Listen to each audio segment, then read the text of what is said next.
Hi, fight fans, and welcome back to LL Sports TV. Hope you're doing well today. Now, Claressa Shields can somewhat be considered as a bit of a polarizing figure in boxing. Most people I've come across either like her or loathe her. Me personally, I'm the former. I think she's great, warts and all. But whether you love her or you hate her, the one thing you have to admit about Claressa Shields is that she can fight. And I mean, really fight. I mean, this girl is really, really, really good. I mean, personally, I think her self-proclaimed GWOAT moniker, whilst a little presumptuous, whilst a little irritating for some, is probably accurate. I mean, the greatest woman of all time, I mean, that's quite a thing to call yourself. And like I said, whilst it can be a little bit irritating to some, a little bit off-putting, I do think it is just about justified. In fact, I'll go further than that. I think it is definitely the case. And I'm going to, make some claims to that in this video. I mean, Claressa Shields, for me, is the most talented woman boxer around at the moment. I mean, some people would say Katie Taylor. Now, listen, Katie Taylor is a great fighter.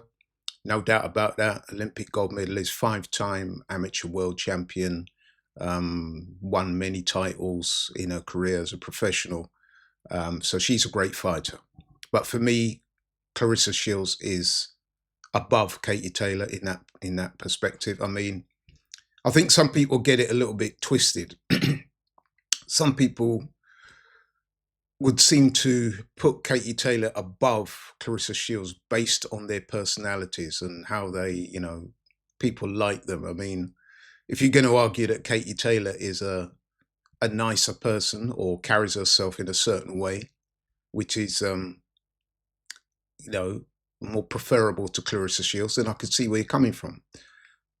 I mean, me personally, I do like Claressa Shields. I think she is a bit too much at times. I think she is a little bit full of herself, and but that's all part of the persona. But Katie Taylor is a humble person, very pleasant by all accounts, and carries herself very well. But for me, in terms of their boxing ability and their fighting skills and their fighting records, I think Claressa Shields is the top women's fighter in the world. And yeah, definitely. I mean, Katie Taylor, if I'm going to be honest, I mean, she's lost one of her fights officially, but I think you could make a case for her losing at least 4 more in her career so far. I mean, she lost to Chantal Cameron. That's official. But I also think that Katie Taylor was well beaten in her first fight with Belgium's Delphine Persoon. I watched that fight. That was a stone cold robbery. How that was not given to Persoon, I will never understand to this day.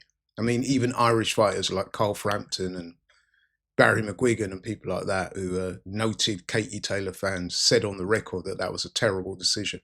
Absolute stonewall robbery. I actually thought that Delphine Persoon won the rematch with Katie Taylor as well. So that's 2.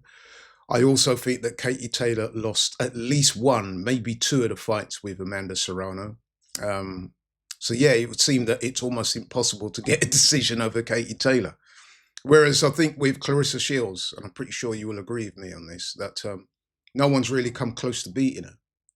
No one's come close to beating Claressa Shields. I think the most competitive and closest fight she's been in is the fight that she had with Savannah Marshall. That was a really good fight. Savannah did push Claressa Shields all the way. I think she hurt her in that fight as well.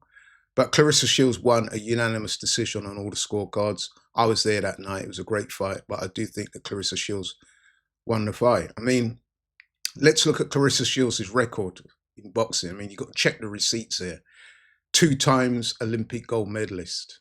By the way, Claressa Shields is the only American boxer, male or female, to win back-to-back Olympic gold medals for her country. Claressa Shields, as a professional, is an undisputed champion in 2 weight classes, middleweight and light middleweight. She's the first boxer in history, male or female, to become undisputed in 2 weight classes in the 4-belt era. She's also won multiple world championships. She's a current heavyweight champion of the world in women's boxing. And she just defended that title over the weekend beating Lani Daniels from New Zealand. Dominated her, to be honest, in that fight in Detroit, which is not too far from where Claressa Shields. Claressa Shields is from Flint, Michigan, just down the road from Detroit. I mean, in that fight as well, Claressa Shields dominated that fight. I mean, Lani Daniels started the fight by literally running away from Claressa Shields for about the first 2 or 3 rounds. Hardly engaged. In fact, I think I saw a stat where she didn't land a single punch in the first 2 rounds of Lani Daniels. She did pick it up a little bit. Well, she had to, because, I mean, that was terrible, the first 2 or 3 rounds. She did pick it up a little bit. She did, you know, put up some resistance and had a couple of half-decent rounds towards the end of the fight when I think Claressa Shields got pretty tired because she was doing her level best to try and get Lani Daniels out of there.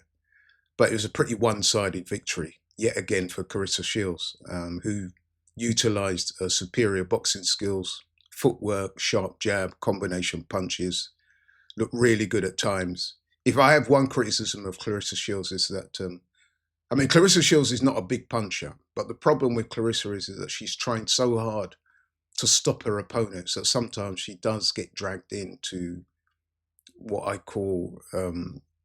you can see the urgency in her when she's trying to finish people. She wants to get that grandstand finish. I mean, she had it in her previous fight against Danielle Perkins when she knocked Danielle Perkins out or stopped her in the last round. So she's always looking for that highlight reel finish to try and cement her victories. However, she's been blessed with many talents, Claressa Shields, but punching power is not one of them. I mean, let's be honest as well. Punching power is not something that you see a lot of in the women's game. But Claressa Shields, in order to try and punctuate her victories, pardon the pun, is always looking to try for that highlight reel stoppage, and it doesn't always come. And sometimes she can make herself look a little bit desperate in trying to get the stoppage. And I think that was the case against Lani Daniels.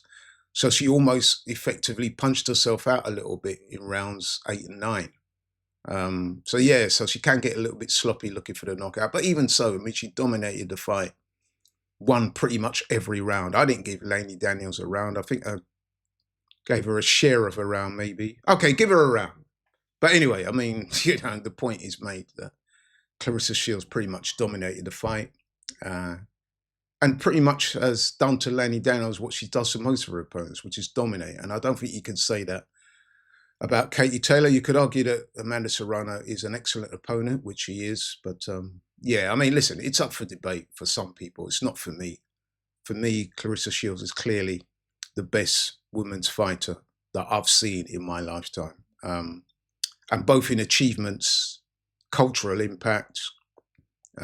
If greatness is measured by skill, accolades, competition, and influence, then for me, Claressa Shields ticks every box. She's not only one of the most accomplished women's fighters, she's just one of the best boxers around, full stop. Forget about male or female. She's just a brilliant, brilliant boxer. But it's unfortunate that despite her unparalleled achievements, she does face criticism and some level of dislike from some parts of the public and the boxing community. And these negative perceptions of her probably stem from a combination of factors, actually. I mean, it's got to be said that she does come across as a bit arrogant. I mean, calling herself the GWOAT, as I said, doesn't always sit well with people.